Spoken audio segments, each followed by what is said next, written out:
La parole est maintenant à Monsieur Charles de la Verpillière, rapporteur de la Commission des lois constitutionnelles, de la législation et de l'administration générale de la République, pour une durée de 10 minutes. Monsieur de la Verpillière, s'il vous plaît. Tu as bien ? Monsieur le Président, Madame la Présidente, Monsieur le Ministre, Monsieur le Président de la Commission des lois, mes chers collègues, le redressement de nos finances publiques est aujourd'hui une priorité. En diminuant le remboursement par l'État des dépenses de campagne des candidats à l'élection présidentielle, le projet de loi organique qui nous est soumis ce soir contribuera à l'effort de redressement, même si c'est pour une part modeste.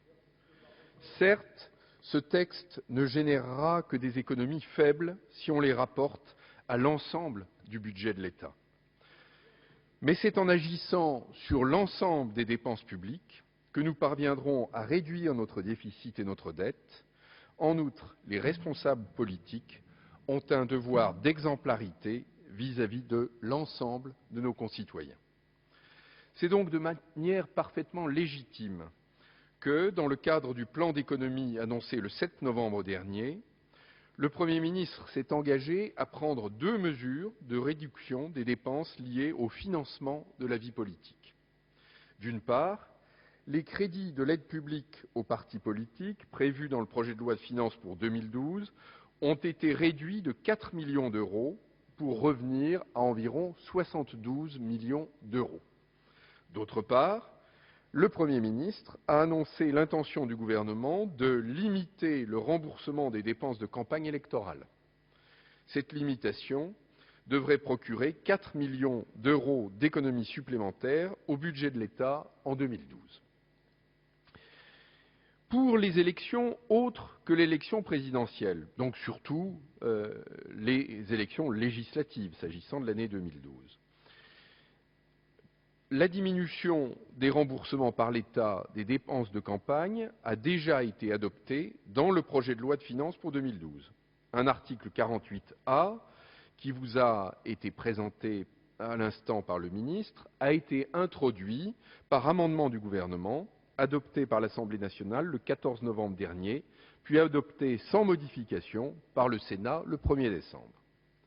Techniquement, cette diminution des remboursements de l'État, prévue dans le projet de loi de finances pour 2012, passe par une double mesure.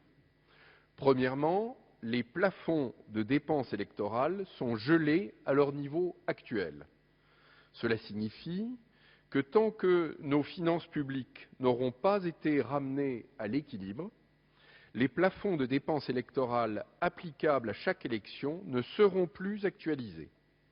Cette mesure vient donc neutraliser la disposition que nous avions votée dans la loi du 14 avril 2011, qui faisait partie de ce qu'on a appelé le paquet électoral. Nous avions alors prévu que les plafonds de dépenses électorales seraient dorénavant révisés par décret tous les ans en fonction de l'inflation. Deuxièmement, l'article 48A du projet de loi de finances pour 2012 diminue de 5% le taux de remboursement forfaitaire par l'État des dépenses électorales engagées par les candidats.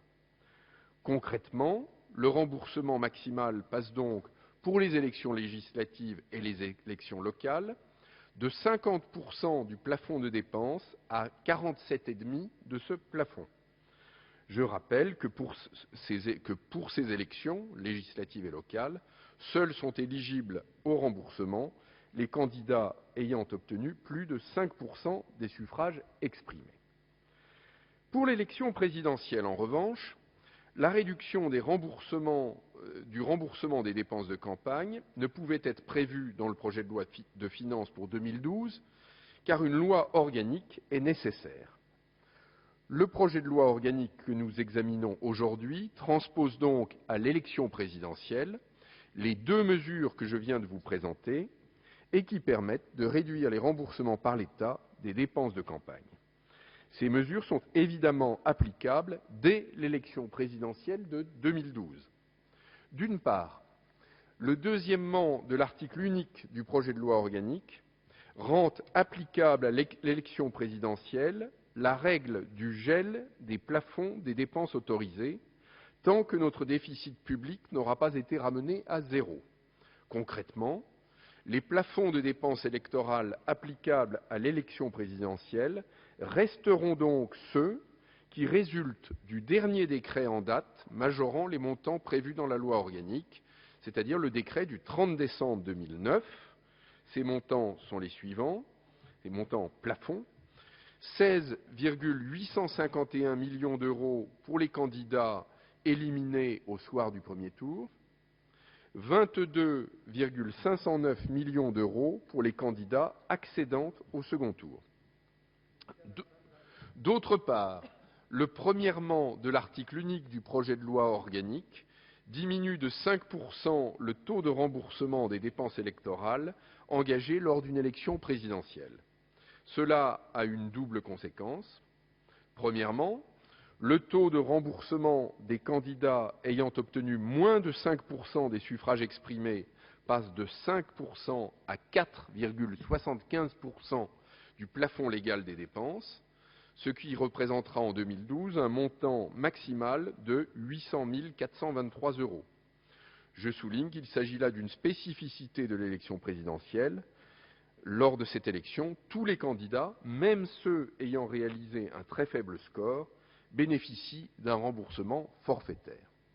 Deuxièmement, pour les candidats ayant obtenu plus de 5% des suffrages exprimés, le remboursement forfaitaire passera de 50% à 47,5% du plafond des dépenses, soit un montant maximal d'un peu plus de 8 millions pour les candidats éliminés au premier tour, montant porté à 10,7 millions pour les candidats présents au second tour.